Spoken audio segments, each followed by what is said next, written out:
ఐఐటీలో triple ఐటీలో BTech చేయాలనేది మీ డ్రీమా? అయితే ఇది ఇండియాలో ఒకే ఒక యూనివర్సిటీ వల్ల సాధ్యం. అదే జేకే లక్ష్మీపతి యూనివర్సిటీ. ఇప్పుడే సంప్రదించండి. బుచ్చిబాబు గారిని సాదరంగా వేదికపైకి ఆహ్వానం చేస్తున్నాము. With a big round of applause to the director of the film, Buchibabu గారు.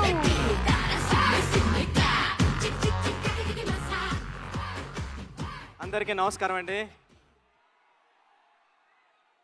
సినిమా 2 రోజుల్లోనే రిలీజు. చాలా టెన్షన్గా ఉంది, నెర్వస్గా ఉంది. ఇక్కడికి వచ్చిన మంత్రి గారికి, దుర్గేష్ గారికి, ఎంపీ చిన్ని గారికి థ్యాంక్ యూ సార్. మీ సపోర్ట్తో చాలా గ్రాండ్గా జరుగుతుంది function. Thank you sir, thank you so much. నా చేతులు కాళ్ళు వణుకుతున్నాయి, నిజంగా చెప్తున్నా. మాట్లాడేసిందంతా పెద్దోళ్ళు మాట్లాడేశారు. కానీ చెప్తా, 5 సంవత్సరాల తర్వాత, ఉప్పిన తర్వాత 5 సంవత్సరాల తర్వాత మళ్ళీ ఇంకో సినిమా చేశాను నేను. ఉప్పినకి నేషనల్ అవార్డు వచ్చింది, చాలా డబ్బులు వచ్చాయి ప్రొడ్యూసర్ గారికి, నాకు కూడా. ఇన్ని సంవత్సరాల టైం ఎందుకు తీసుకున్నారా అంటే అది ఓన్లీ పెద్ద సినిమా కోసం తీసుకున్నా. ఇక్కడే ఉప్పిన టైంలో నాకు విజయవాడలో చాలా మంచి అనుబంధం ఉంది. ఒక్క నిమిషం మాట్లాడేస్తాం, ఫటఫట్లాడతా. చరణ్ సార్ వచ్చేస్తారు నెక్స్ట్.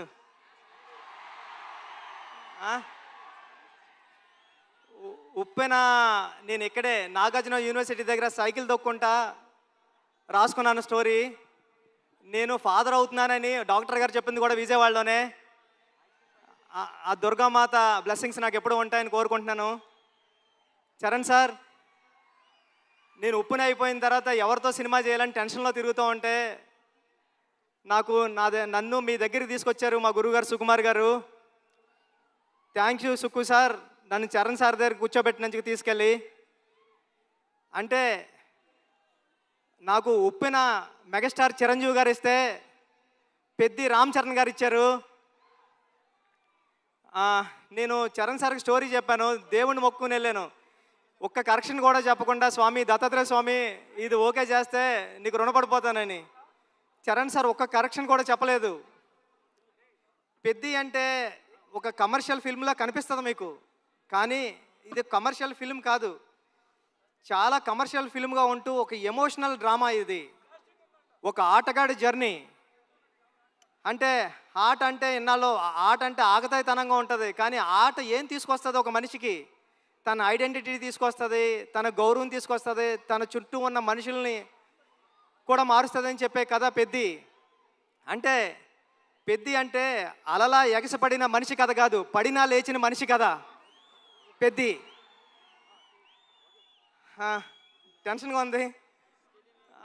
చరణ్ సార్, అంటే ఈ జర్నీలో మీతో గడిపిన రోజులన్నీ నాకు గుర్తున్నాయి. షూటింగ్ డేస్ నుంచి మీరు ఎక్కడున్నాడు కూడా కనిపిస్తలేదు నాకు.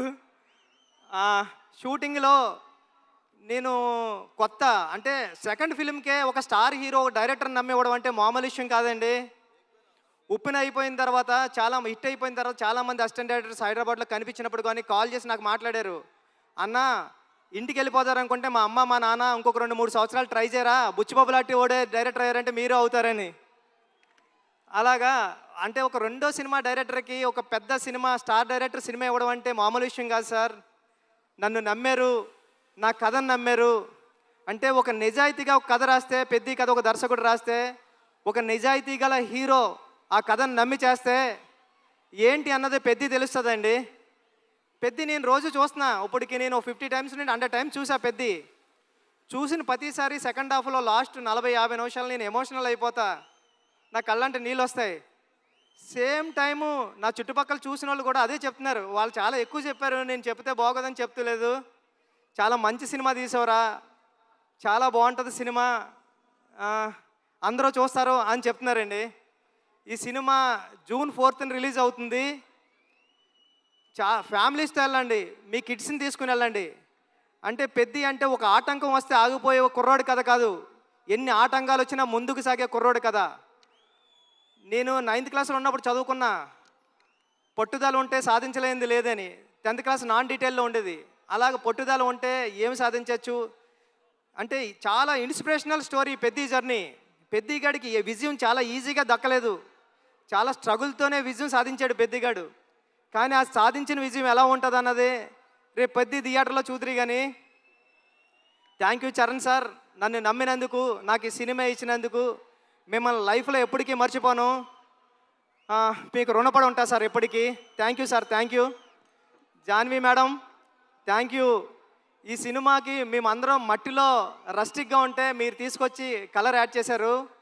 మీ మదర్కి మేమందరం పెద్ద ఫ్యాన్స్.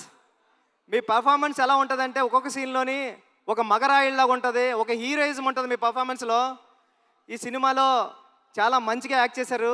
ఈ అచ్చియమ్మ క్యారెక్టర్ని కూడా మర్చిపోవడం అంత ఈజీ కాదు. క్లైమాక్స్లో మీరు చేసే ఆ పెర్ఫార్మెన్స్ కానీ అన్నీ. Satish sir, thank you so much.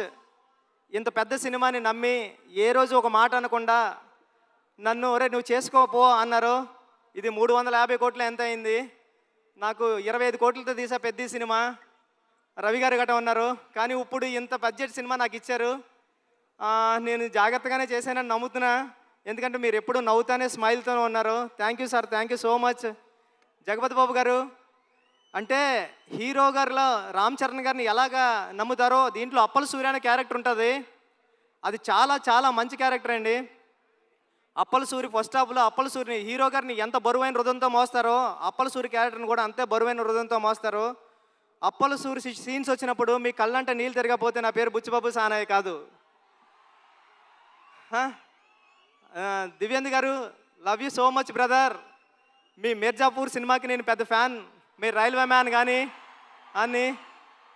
Thank you so much sir. మీరు దీంట్లో పెద్దలో పార్ట్ అయినందుకు, ఆన్ బోర్డ్ అయినందుకు thank you so much sir. మీరు చాలా super actor. Love you sir. రండి సార్.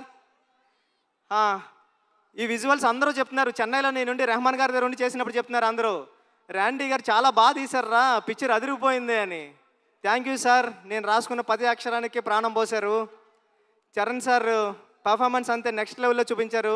మీరు పెట్టే బ్లాగులు ఎంత బాగున్నాయంటే అది రేపు పొద్దున్న సినిమాలో ఆడియన్స్ అందరూ విట్నెస్ చేయాలని కోరుకుంటున్నా సార్. సార్ అవినాష్ కోలా గారు, థ్యాంక్ యూ. చాలా సెట్లు వేశారు, ఒక 20 సెట్లు వేశారు. వేసి చాలా మంచిగా న్యాచురల్గా తీశారు అవినాష్ కోలా గారు. ఆర్ట్ డైరెక్టర్ అవినాష్ కోలా గారికి థ్యాంక్ యూ. ఏకాంబరం గారు, కాస్ట్యూమ్ డిజైనర్ ఏకాంబరం గారికి చాలా న్యాచురల్గా తీసుకొచ్చారు, ఆయనకి thank you. AR Rahman sir, మీ చికిరి రై రై రారా హలో హలో అన్ని పాటలు హిట్. బ్యాక్గ్రౌండ్ స్కోర్ మీరు కొట్టినప్పుడు చాలా స్టైలిష్గా చాలా మాస్గా ఉంది. Love you sir. ఈ సినిమాకి మీరు మ్యూజిక్ డైరెక్టర్గా చేయడం అన్నది నా చిరకాల వాంఛ కోరిక, అది తీర్చారు. Thank you sir. Thank you so much. Charan sir, మళ్ళీ once again love you sir. మీరు లేకపోతే బుచ్చిబాబు లేడంతే. పెద్ద మీరు నాకు ఇచ్చారు. లైఫ్లో ఎప్పటికంటే నేను మాట్లాడలేకపోతున్నాను, నా చేతులు తిమ్మిరెక్కుతున్నాయి సార్. అంటే నర్వస్గా ఉంది. జూన్ 4న ఈ సినిమా వస్తుంది. మీ ఫ్యామిలీతో వెళ్ళండి, మీ కిడ్స్ని తీసుకెళ్ళండి, చాలా బాగుంటుంది. చాలా ఎమోషనల్ అవుతారు, చాలా ప్రేమిస్తారు. పెద్దిని ప్రేమిస్తారు, పెద్దిని లవ్ చేస్తారు, పెద్దితో ఆడతారు, పెద్దితో పాడతారు. పెద్ది మీ ఇంటికి వస్తాడు, ఒరే భలే చేశాడు రా చరణ్ గారు అని చెప్పుకుంటారు. ఒక సెకండ్ హాఫ్లో 4-5 సీన్లు ఉంటాయండి. చరణ్ సార్ పర్ఫార్మెన్స్ ఎలా ఉంటుందంటే మీ కళ్ళంటే నీళ్ళు రాకుండా ఉండవు. Charan sir thank you sir. June 4న థియేటర్స్లో కలుద్దాం, ఎమోషన్ అవుదాం. Thank you sir. Thank you so much. Thank you sir. Thank you. Buchibabu గారు వెళ్లే ముందు, I know you are very emotional already. అయితే వెళ్లే ముందు ఒక క్వశ్చన్. 10 సంవత్సరాల తర్వాత ఈ సినిమా గురించి జనాలు మాట్లాడుకునేటప్పుడు ఏం చెప్తే బాగుంటుంది అని మీరు అనుకుంటున్నారు? ఎలా చెప్పుకుంటారు? 10 సంవత్సరాల తర్వాత ఈ సినిమా గురించి గుర్తించుకోవాలంటే రామ్ చరణ్ అంతే. చరణ్ గారు ఈ సినిమా కథ ఓకే చేయడం అంటే మామూలు ఇష్యూ కాదు. రేపు పొద్దున్న మీరు స్క్రీన్ మీద చూద్దరు కానీ ఇలాంటి కథ ఒక స్టార్ హీరో ఓకే చేస్తాడా అని. స్టార్ హీరో ఎందుకు ఓకే చేశారు? ఒక కథను నమ్మితే ఆయన కూడా ఒక కథ నమ్మి మీ అందరికీ ఒక మంచి కథ, మన రూటెడ్ కథ, మన విజయనగరంలో జరిగిన ఒక కుర్రోడి కథ చూపించడానికి వస్తున్నామండి. Thank you sir. Thank you madam. Thank you Suma గారు. Thank you so much. మీరు చాలా బ్యూటిఫుల్గా ఉన్నారు. Thank you sir. Thank you. లాస్ట్లో మాకు కూడా ఒక బిస్కెట్ వేసినందుకు.